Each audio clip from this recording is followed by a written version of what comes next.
apply gitu.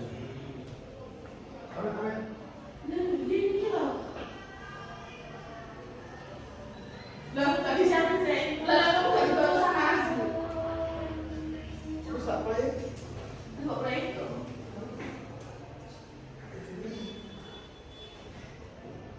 Terakhir. Wis.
Assalamualaikum warahmatullahi wabarakatuh. Waalaikumsalam warahmatullahi wabarakatuh.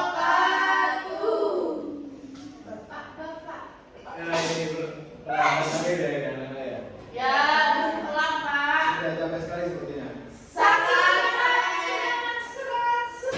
Masih semangat,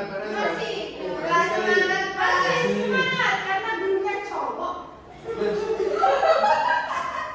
Ayo saya absen dulu ya. Iya, Pak. Yang nggak masuk siapa? Awal, Joni, Fadri, Roji. Bro, mana kemana itu Pak? Imam. Kemarin kan tadi hujan Pak tadi Ya. pagi. Nah, itu mereka itu mancing. Mancing. Ya. Bisa suruh ke saya ya? Ya. Enggak, benar ini. Hari ini kita akan belajar tentang Masa reformasi. kehidupan ekonomi pada masa Reformasi. ini reformasi ya sebenarnya kan. Oh, mantap Bapak. Bapaknya itu. Cuman ini kan lewat aja. Nah, masa reformasi apa sih? Masa reformasi itu Perubahan. Perubahan apa? Perubahan masa ke masa. Masa ke masa. Gimana Mbak? Perubahan intinya aku kok dari yang sebelumnya biasa saja menjadi luar biasa itu reformasi Pak. Reformasi. Kalau tempat ada bisa nilainya Apa ini? masa reformasi. Dari masa ke ekonomi yang melemah menjadi ekonomi yang semakin meningkat. Ya tepatnya masa reformasi itu pada zaman Orde Baru Pak. Sebelum Orde Baru. Nah di situ ekonominya kondisi ekonomi pada masa reformasi itu masih. Saya Pak mau menambahkan. Mau nambahkan sekarang Mbak? Reformasi merupakan suatu perubahan catatan kehidupan lama ke catatan kehidupan baru yang lebih baik. Nah, reformasi ini terjadi di Indonesia pada tahun 1998. Sudah. Pada zamannya Presiden Soeharto. Pas waktu kepemimpinan Presiden Soeharto berganti ke kepemimpinan Presiden B.J. Habibie. Bagus sekali. Bagus. Ini ya. Masa reformasi adalah periode dalam sejarah Indonesia yang dimulai pada tahun 1998 seperti yang dikatakan Mbak Sina tadi sebagai respon terhadap krisis ekonomi dan politik yang melanda negara pada akhir era Orde Baru, yaitu eranya Pak Soeharto. Reformasi ditandai oleh runtuhnya pemerintahan Presiden Soeharto setelah 32 tahun berkuasa yang diikuti dengan transisi menuju sistem pemerintahan yang lebih demokratis. Secara umum reformasi diartikan sebagai sebagai perubahan besar untuk menciptakan perbaikan dalam berbagai aspek kehidupan masyarakat dan negara. Kemudian pada saat sebelum masa reformasi itu ada yang namanya krisis moneter. Ada yang tahu krisis moneter atau krisis ekonomi? Penyebabnya apa? Ada 3. Ada yang mau baca? Nanti kita kasih nilai. Saya. Coba satu-satu ya. Ya. Yang pertama ada faktor eksternal. Nah, krisis keuangan Asia pada tahun 1997 dimulai di Thailand ketika pemerintah negara tersebut tidak mampu mempertahankan nilai mata uangnya, yaitu baht terhadap dolar Amerika Serikat karena beban mata uang negeri yang besar. Devaluasi baht memicu kepanikan pasar yang dengan cepat menyebar ke negara-negara tetangga termasuk Indonesia. Kemudian yang kedua ada yang mau baca? Ayo Mbak Sofi. Kebijakan yang kedua ada kebijakan ekonomi kurang tanggap. Kritik terhadap kebijakan ekonomi yang dianggap kurang tanggap sering muncul karena lambatnya pemerintah merespon gejolak ekonomi. Kemudian yang ketiga ada yang mau baca? Ya Mbak Nasya. Nilai tukar rupiah menurun. Ketergantungan Indonesia pada utang luar negeri menciptakan kerentanan ekonomi, terutama terhadap fluktuasi nilai tukar. Ketika nilai tukar rupiah melemah, beban pembayaran utang luar negeri meningkat, yang dapat membebani anggaran negara dan memperburuk kondisi ekonomi. Nah, jadi intinya penyebab krisis ekonomi itu ada 3 ya. Nah, dari faktor eksternal itu dari luar Indonesia. Kemudian ada kebijakan ekonomi sendiri ini dari faktor internal dari dalam Indonesia. Kemudian ada nilai tukar rupiah menurun. Selanjutnya, Saya mau baca, Pak. mau baca Mbak Nasya? Iya, Bapak Ganteng. Iya satu-satu ya Mbak. Ayo yang pertama dari situ dari penyimpangan sosial. Mbak. Ketimpangan sosial ekonomi. Meskipun terdapat pertumbuhan ekonomi, ketimpangan sosial ekonomi itu tetap menjadi tantangan utama.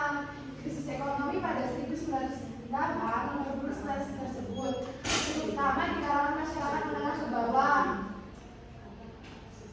Nah, tantangan yang dimaksud pada ketimpangan sosial ekonomi ini tentunya masalah perekonomian yang ada si miskin dan si kaya, karena di situ dijelaskan ketimpangan. Ketimpangan itu artinya apa? Ketimpangan itu tidak rata, Pak. Tidak sama. Ada krisis, berarti itu ada yang si miskin dan si kaya. Tapi di sini lebih banyak mengalami krisis. Tidak. Ya. Jelaskan. Hah? Jelaskan. Boleh Bapak Ganteng. Kebebasan yang tidak terkendali. Reformasi memberikan kebebasan berpendapat dan berorganisasi, tetapi seringkali kebebasan ini disalahgunakan sehingga memunculkan konflik sosial dan politik. Nah, pada reformasi ini tuh kebebasan itu diberikan, tapi tidak terkendali. Jadi otomatis pada saat masa reformasi ini sangat terjadi ketimpangan, terus kebebasan tidak terkendali. Itu merupakan masalah utama Pak pada masa reformasi itu. Mau saya jelaskan lagi Pak? Cukup Mbak. Nanti saya nggak akan jelaskan nanti kalau kemudian pintar sekali tadi Mbak Nasya. Iya. Saya nanti kasih nilai banyak. Nilai aja Pak. Iya nanti ambil aja nggak ke kantor. Sama Kemudian Pak. ada pelemahan nilai tukar rupiah. Salah satu tantangan ekonomi pada masa reformasi yaitu pelemahan nilai tukar rupiah. Nilai tukar rupiah terhadap dolar Amerika Serikat jatuh drastis yang berdampak pada inflasi tinggi dan melemahnya daya beli masyarakat. Hal ini memperburuk perekonomian nasional. Kenapa kok nilai tukar rupiah ini bisa menurun? Karena Indonesia mengalami inflasi yang disebabkan oleh melemahnya daya beli masyarakat. Kemudian ada menurunnya rasa persatuan. Reformasi ditandai dengan meningkatnya konflik berbasis perbedaan agama, suku dan budaya, serta maraknya ujaran kebencian yang melemahkan solidaritas nasional. Seperti yang kita tahu dari dulu sampai sekarang ya, memang banyak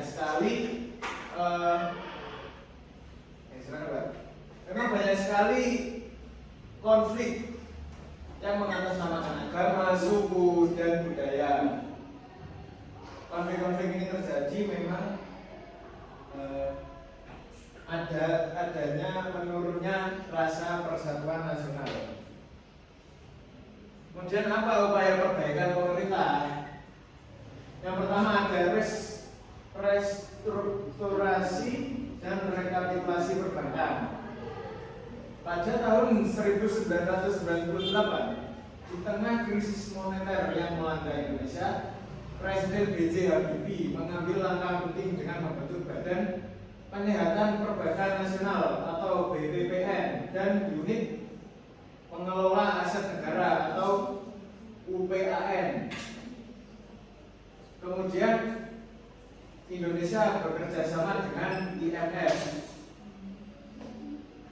Pemerintah menjalin kerjasama dengan Dana Moneter Internasional IMF untuk mendapatkan bantuan finansial dan teknis guna memulihkan ekonomi. Nah, jadi Indonesia bekerja dengan IMF ini agar Indonesia mendapatkan bantuan secara finansial. Jadi seperti hutang, tapi dibayar. Kemudian ada reformasi struktural. Tetapkannya kebijakan untuk memperbaiki fondasi ekonomi seperti melalui Undang-Undang Cipta Kerja guna meningkatkan investasi dan menciptakan lapangan kerja. Apa? Pada reformasi struktural itu kan melalui Undang-Undang Cipta Kerja guna meningkatkan investasi dan menciptakan lapangan kerja. Ya. Investasi dan menciptakan lapangan kerja pada saat masa reformasi itu apa saja Pak yang dilakukan pemerintah? Pada masa reformasi itu pada masa Presiden B.J. Habibie ya Pak? Iya, pada saat itu B.J. Habibie melakukan investasi apa? Investasi bodoh atau investasi? Nah, itu nanti habis ini saya tampilkan video, jawabannya ada video. Oke Pak. Siap.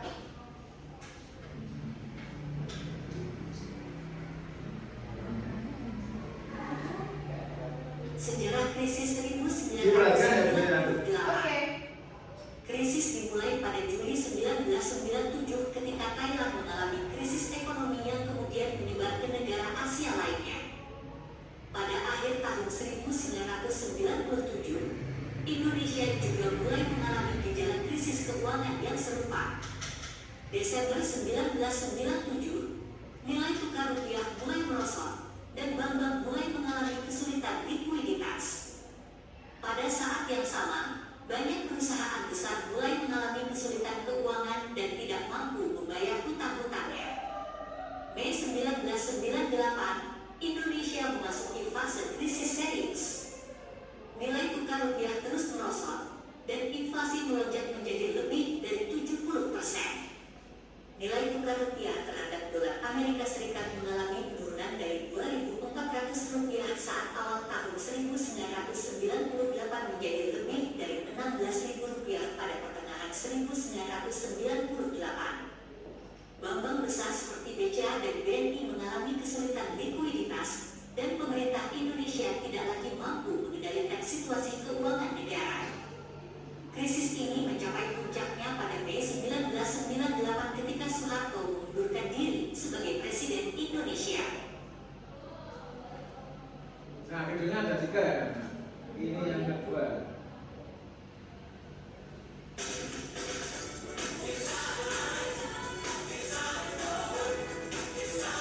Beberapa penyebab krisis ekonomi di Indonesia tahun 1998 adalah Indonesia menerapkan kebijakan menyebabkan krisis likuiditas pada perbankan.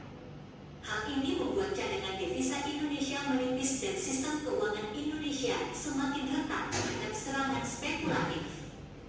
Indonesia memperbesar defisit anggaran untuk membiayai proyek pembangunan yang mengakibatkan utang luar negeri Indonesia semakin besar. Hal ini membuat Indonesia semakin rentan terhadap perubahan kondisi ekonomi global. Praktik korupsi dan nepotisme yang merajalela membuat penggunaan anggaran pemerintah tidak efektif dan menghambat pertumbuhan ekonomi yang sehat. Kebijakan proteksionis dan tidak transparan juga menghambat masuknya investor asing ke Indonesia. Rendahnya tingkat pendidikan dan infrastruktur yang kurang memadai membuat Indonesia kesulitan untuk bersaing di pasar global. Indonesia kesulitan membangun industri yang inovatif dan industri untuk ekspor.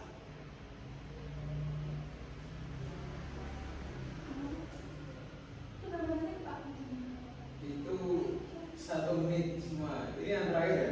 Nanti setelah video ini Krisis ekonomi 1998 memiliki dampak luas dan signifikan, yaitu diantaranya penurunan pertumbuhan ekonomi hingga negatif sebesar 13%, meningkatnya pengangguran dan sulit mencari pekerjaan baru, depresiasi mata uang rupiah menyebabkan harga-harga barang menjadi lebih mahal, yaitu mengalami depresiasi sekitar 566,7%. Kebangkrutan bank besar seperti Bank Dagang Negara, Bank Umum Nasional, Bank Industri Negara, Bank Pembangunan Indonesia, Bank Bali, Bank Internasional Indonesia. Penurunan daya beli masyarakat sehingga kehidupan sehari-hari menjadi semakin sulit. Kerusuhan sosial yang menyebabkan banyak kerusakan dan korban jiwa. Menurunnya investasi asing karena banyak investor yang kehilangan kepercayaan terhadap perekonomian Indonesia. Perubahan sistem politik seperti pemilihan umum yang lebih demokratis, munculnya partai politik baru, kembalinya otonomi daerah. Krisis ekonomi 1998 menjadi titik balik dalam sejarah politik Indonesia dengan terjadi perubahan besar Indonesia. Terima kasih. Nah, sudah ya anak-anak. Setelah ini dibentuk kelompok, Bapak kasih tugas 2 kelompok saja, bisa banyak. Ketiga ya, ini 1 kelompok 1, yang berapa kelompok 2. Kerjakan. Pak, boleh pinjam pulpen? Boleh, boleh. Itu pulpen berapa? Iya. Pulpen. Ayo temannya pinjamin pulpen dong. Terima kasih.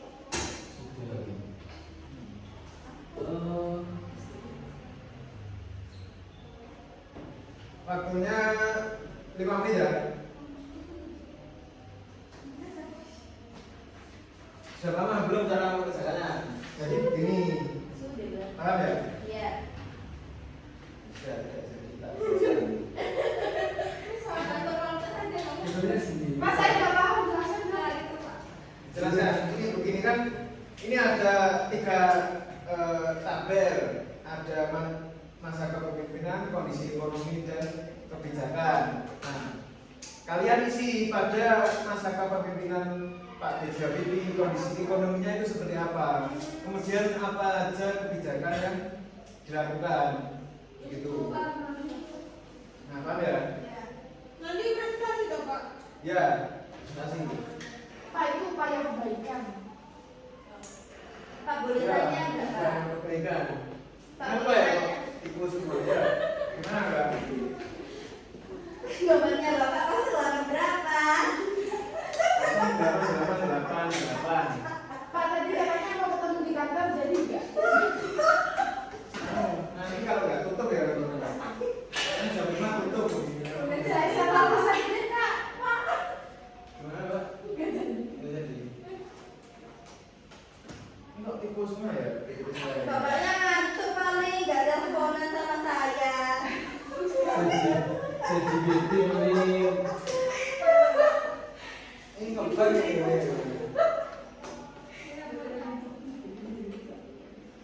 Sudah selesai ya belum? Masih proses, Pak. Ayo berdiskusi. Izin ya Pak. Iya Pak, ini sudah Pak. Mau sholat ya? Sholat dulu sebenarnya. Ini semua. Pak, ikan hiu makan tomat. Cakep. Bisa. I love you so much. Miss Kak Miss. Semua bilang Pak. Ayo kita bicara.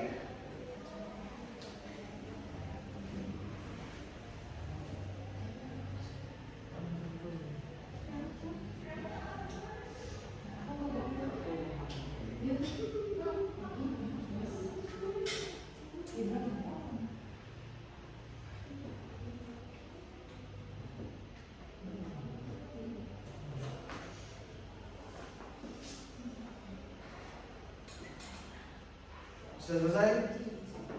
sudah bisa Pak. Belum bayar ya? Loh?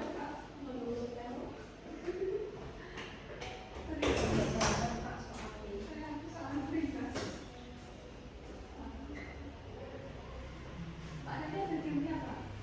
Gamenya nggak ada, Pak. Oh, nanti saya selesai. Ya, setelah presentasi nanti selesai saja. Soalnya udah mau pulang nih. Kasihan orang tua kalian menunggu ya. Iya Pak, di bawah rumah saya. Ya, nanti dijemput, Pak. Ya kan udah disebut kan itu. Oh, iya. Sebenarnya. Ayo,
Kebijakan yang dilakukan oleh Pak Jokowi, program pembangunan infrastruktur, kartu prakerja, omnibus law, dan percepatan digitalisasi. Sekian dari kelompok kami. Assalamualaikum warahmatullahi wabarakatuh. Waalaikumsalam warahmatullahi wabarakatuh.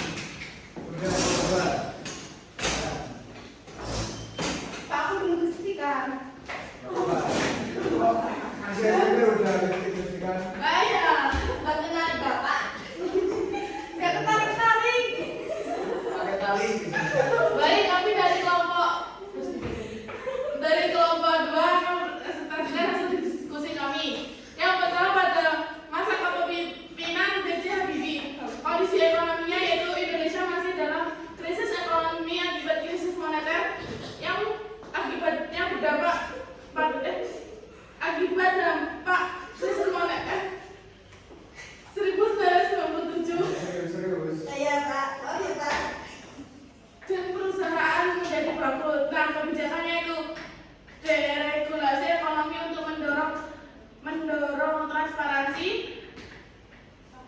liberasi ekonomi, mencabut aturan monopoli. Nah, pada masa kepemimpinan Kiai Haji Abdul Rahman Wahid, yaitu mulainya stabil, tetapi masih terpengaruh krisis pada tahun 1997. Nah, di sini itu membuka investasi asing dan juga menghapus beberapa monopoli yang tidak efisien. Baik Pak, saya akan menjelaskan Ayo silakan Pak. mengenai Megawati. Pada kondisi ekonomi pada saat kepemimpinan Megawati itu privatisasi BUMN untuk meningkatkan efisiensi dan menarik dana investasi, menstabilkan inflasi dan kurs rupiah, memulai reformasi sistem perbankan untuk pemulihan ekonomi. Nah, kebijakannya itu ya privatisasi. Kalau kondisinya itu stabilitas ekonomi mulai terlihat, pertumbuhan ekonomi mencapai sekitar 4-5%, namun tingkat pengangguran dan kemiskinan masih tinggi. Karena pada saat Megawati itu mengundurkan B.J. Habibie ya Pak, makanya dia jadi presiden.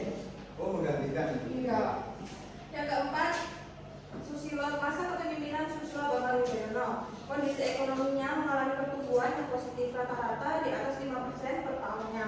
Ada peningkatan investasi asing dan domestik, namun ketergantungan pada ekspor komoditas masih tinggi. Kebijakan ekonominya yaitu membawa program BLT atau bantuan langsung tunai. Yang kedua, meningkatkan pembangunan infrastruktur dan investasi. Yang ketiga, memperkenalkan program PNBM mandiri untuk memberdayakan masyarakat desa. Yang terakhir, reformasi birokrasi untuk meningkatkan efisiensi pemerintahan. Selanjutnya yaitu ada Jokowi. Kondisi ekonominya yaitu menghadapi tantangan ekonomi global seperti perang dagang dan pandemi COVID-19. Tapi pembangunan infrastruktur dan digitalisasi ekonomi meningkat besar. Kemudian kebijakan ekonominya yaitu yang pertama fokus pada pembangunan infrastruktur besar-besaran seperti jalan tol, pelabuhan, bandara. Memperkenalkan program kartu prakerja untuk peningkatan keterampilan pekerja. Program omnibus law untuk menarik investasi dan menciptakan lapangan kerja. Kemudian transformasi ekonomi berbasis digital untuk mendukung UMKM dan startup. Yang terakhir yaitu subsidi dan stimulus ekonomi untuk membantu pemulihan ekonomi akibat pandemi. Sudah Pak? Sudah. Oh, bagus sekali. Tepuk tangan untuk kelompok 1. Ini kemana semua ini kok? Oh, iya. Jadi seperti itu ya anak-anak.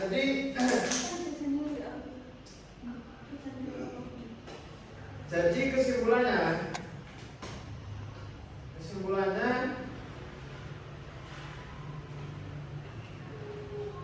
kehidupan ekonomi masyarakat Indonesia pada masa reformasi itu mengalami berbagai dinamika. Awalnya situasi ekonomi sangat sulit akibat dampak krisis finansial Asia pada tahun 1997 hingga 1998. Nilai mata uang rupiah merosot tajam, menyebabkan inflasi tinggi dan peningkatan pengangguran. Namun, Reformasi membawa perubahan signifikan, termasuk upaya pemulihan ekonomi. Dengarkan Mbak. Oh iya, Pak. Ekonomi melalui bantuan internasional, restrukturisasi utang, dan diregulasi ekonomi. Perbaiki tata kelola keuangan.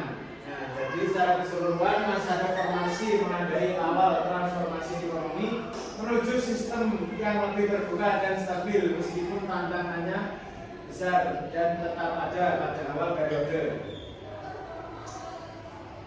Nah, jadi anak-anak ada yang ditanyakan? Tidak, Pak. Sudah paham. Sudah paham ya? Ya. Minggu depan kita akan membahas ini. Oh, saya kasih tugas minggu depan ya, untuk minggu depan ya. Ya. Membuat min map kelompok saja, nggak usah individu, nanti kebanyakan Ya, kelompok. Pak. Min map sebagus mungkin, seapik mungkin. Ya. Ya. Nanti dikumpulkan minggu depan. Ya.